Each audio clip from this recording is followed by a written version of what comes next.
LoHo Show. Today we're going to learn a little bit about the Civil War. Come and join us on this learning adventure.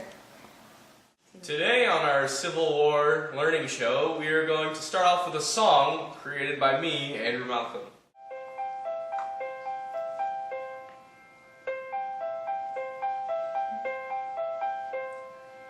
Union's Confederate Civil War left many U.S. soldiers sore. Lincoln wanted to free the slaves. Union soldiers were very brave. The South wants to preserve their way of life. They grab their guns and kiss their wife. The battles were fought and very fair. Cannonballs and bullets fly through the air. Sherman marched and did some harm. Many took bullets and some lost arms. Uncle Tom's Cabin by Mrs. Stowe made the Northerners say, "Oh no!" The South got tired and decided to flee.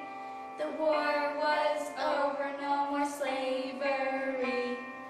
That's the end of the Civil War. Watch our show and you'll learn some more. Before we go any further into the show, I'm going to explain some important details about the Civil War.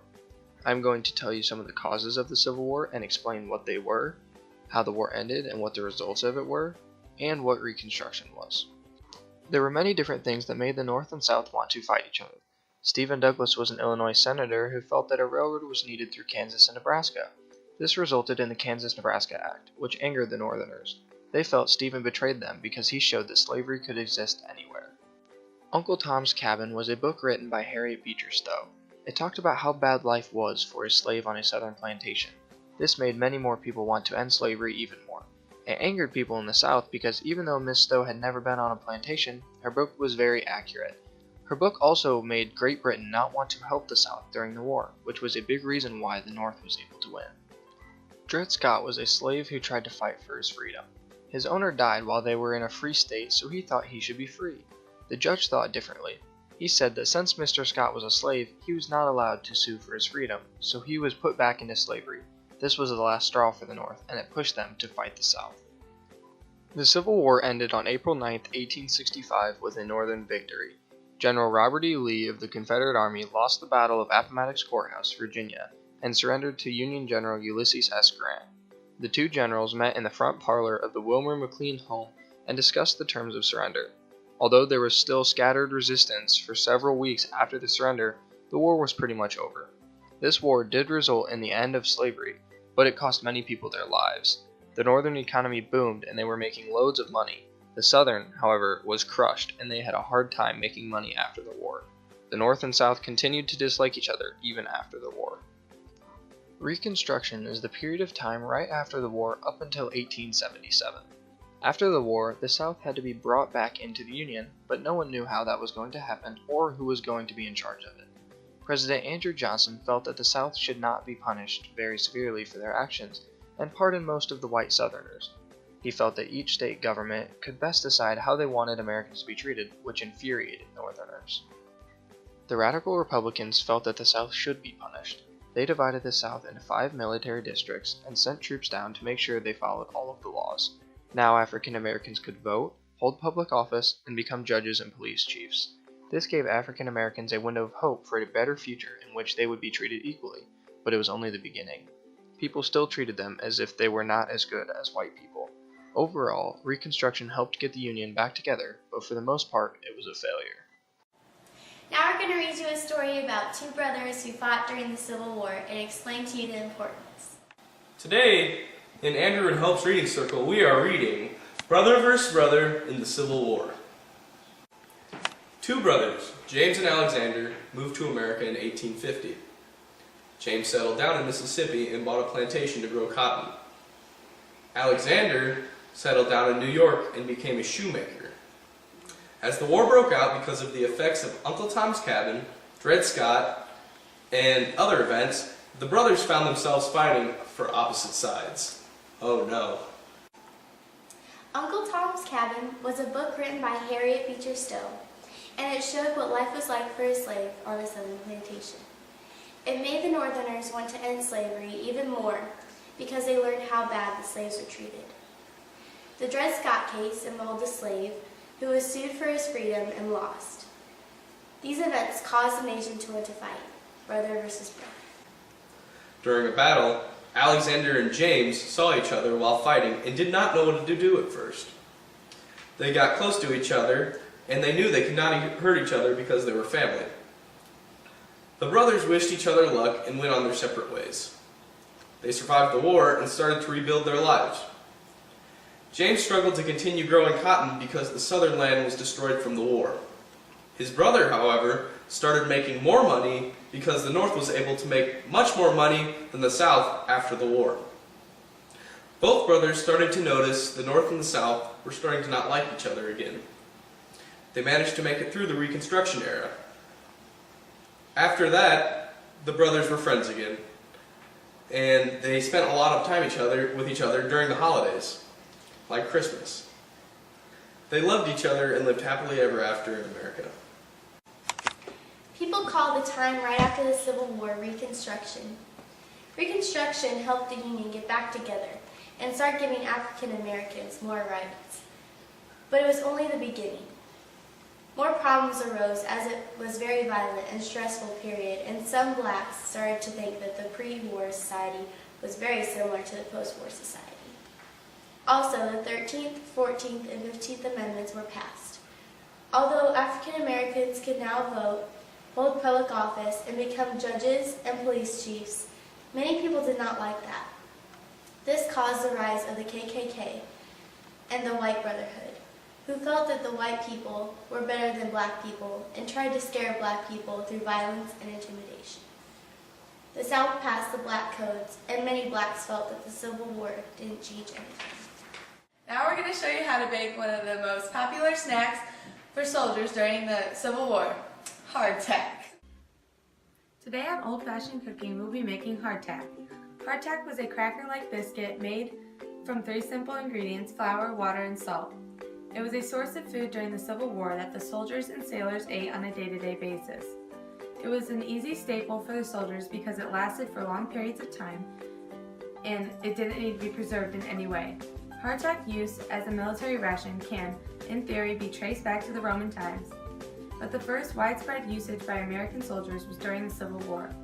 Even after the Civil War, hardtack continued to be a staple of a soldier's diet and was made in government bakeries out east and then shipped in barrels. In these government bakeries, they went through a short recipe to prepare hardtack. They would mix the flour, water, and salt together and make sure that the mixture is fairly dry.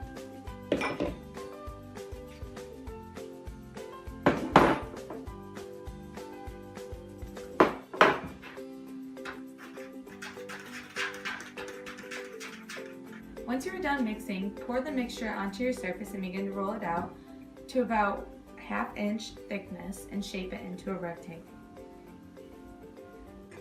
After you're done rolling it out, you cut it into 3 by 3 inch squares and then poke holes in both sides.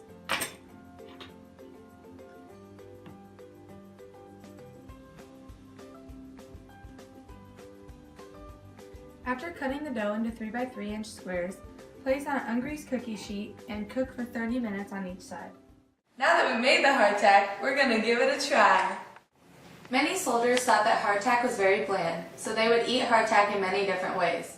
The first one is we're going to eat it plain, which is highly not recommended.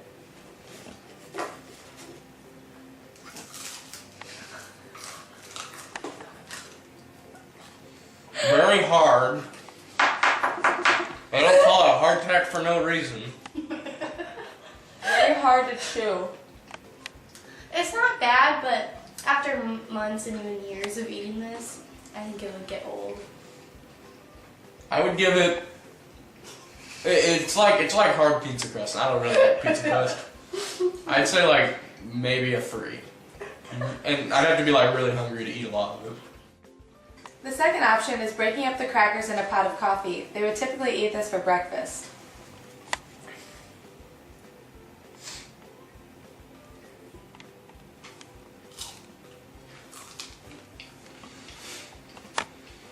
I can understand why people would like this for breakfast because I like a good warm cup of Joe for every single morning I wake up. I'm sure they don't have Folgers, but I mean, it tastes pretty good. It's better than plain. Another option for breakfast would be to dip the hardtack in milk.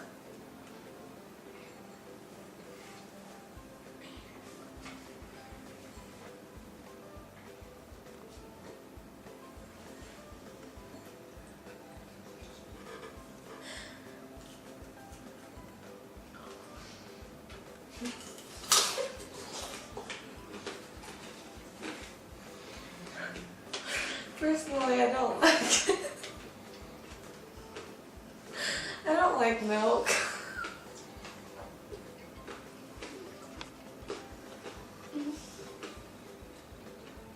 This is bad. It's very Milk it's soggier than water. Yeah, You I say only- no. Yeah. I say a solid maybe 1, 0 out of making 10. I'm crying. If that, it could be a 1, maybe. Don't try this at home. Yeah, Well, Don't try this anywhere. not recommending. Don't try this. I'd rather eat it plain than dip it in milk. The third option, most likely for lunch or dinner, would be dipping the crackers in a soup or stew.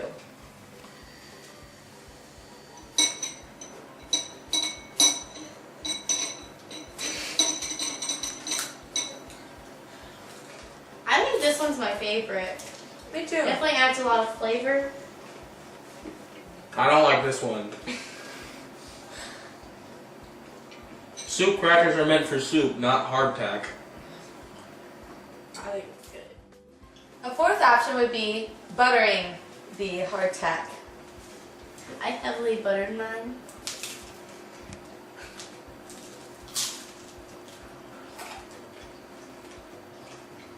Mmm, Not bad. that is heavenly.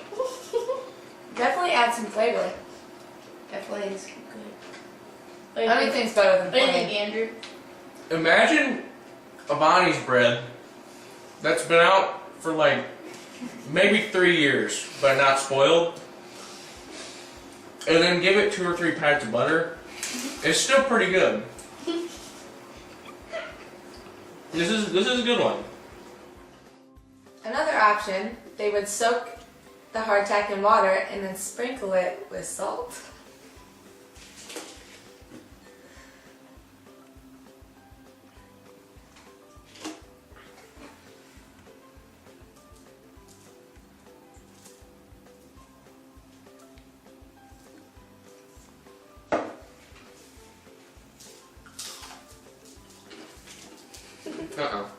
Mm-mm.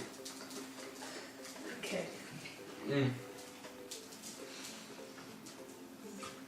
It's like I went into a pool with saltine crackers in my pocket, came out, and decided to eat them. I don't Those think po- it's that bad. Really.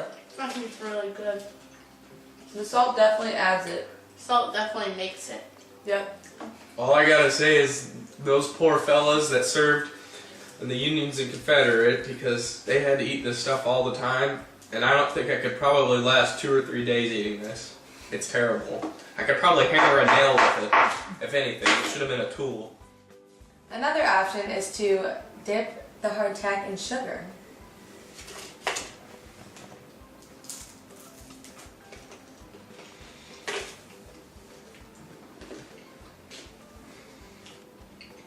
It tastes like the cinnamon pretzels at the mall. It does, it's very good. I think it's good. I love it.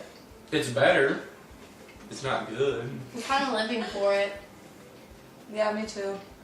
Get it? If I had hardtack for breakfast, lunch, and dinner, Did you see that? I don't think I'd skip a couple meals, because this is so bad. All of them are really bad. But the I don't- soldiers need their nutrition. I think the butter is the best one, and it's still not even that good. Okay, but think about it. They had nothing else to eat. This is what they had to eat. They didn't. have grocery stores to go and buy some chips from.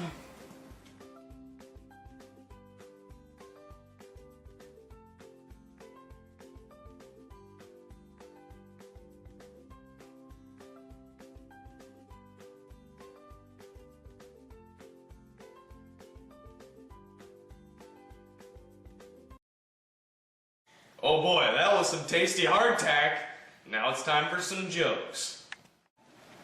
So I've heard a lot of jokes about the Civil War. Most of the South generally don't approve of them. You like that one? Alright, I got another joke. Now our president himself, Mr. Lincoln, he thought the Union was not going to be able to win the war. But everybody else knew he was able to win the war. Able.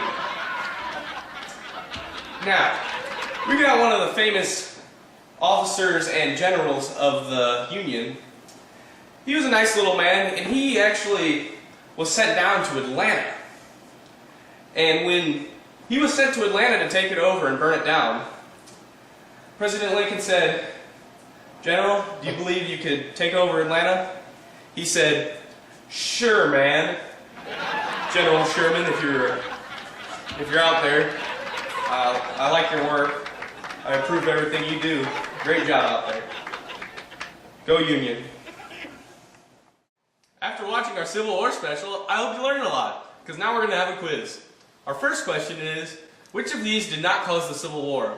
The Dred Scott decision, Uncle Tom's Cabin, being on Santa's naughty list, and Stephen Douglas.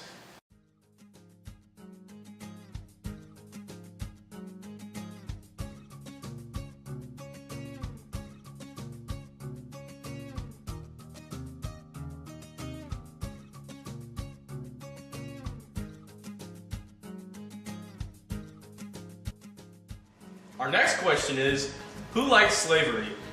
The North, which are the Union, or the South, which is the Confederates?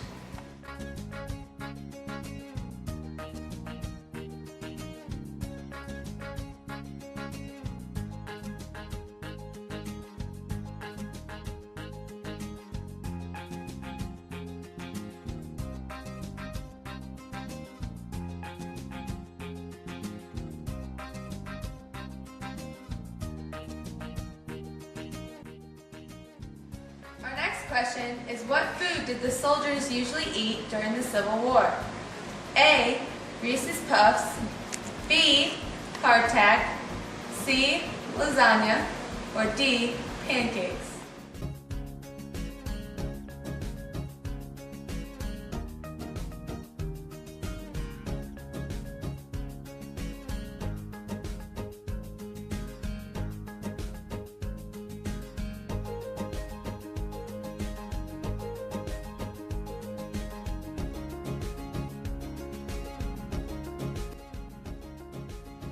The next question is, who won the Civil War? The South or the North?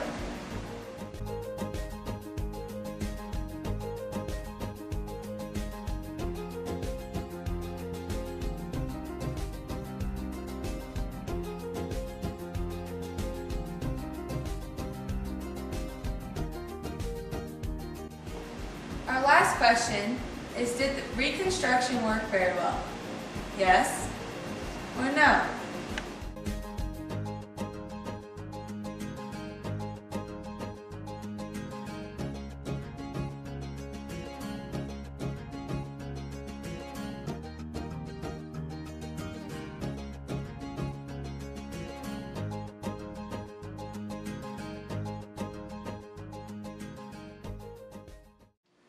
Thanks for watching the Andy Go Loho show. I hope you learned a lot about the Civil War.